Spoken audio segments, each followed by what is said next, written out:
While redirecting input and output using pipes is incredibly powerful, there are sometimes situations where it won't work. Let's look at an example.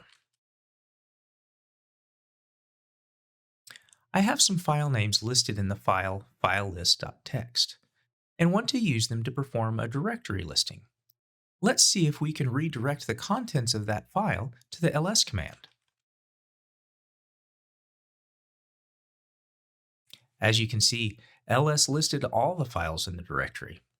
Let's try another approach for redirecting the input to see if it works.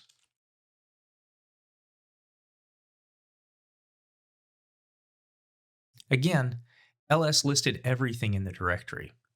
This is because the ls command gets its information on what to list as a command line arguments and doesn't use standard in.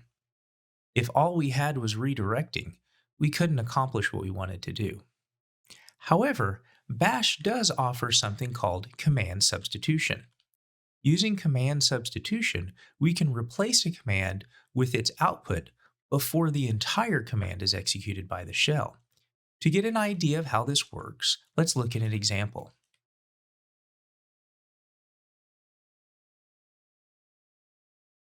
Instead of listing specific files or pattern for the ls command, I have used the cat command to get the contents of the file. The special part is the use of backticks surrounding the cat command. This tells the bash shell to execute this part of the command first in a subshell.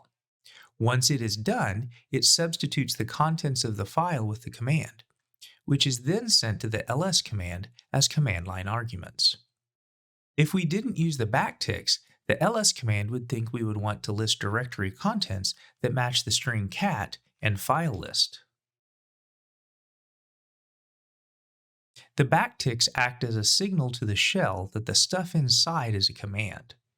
You can also use a $sign in parentheses to do the same thing, like this.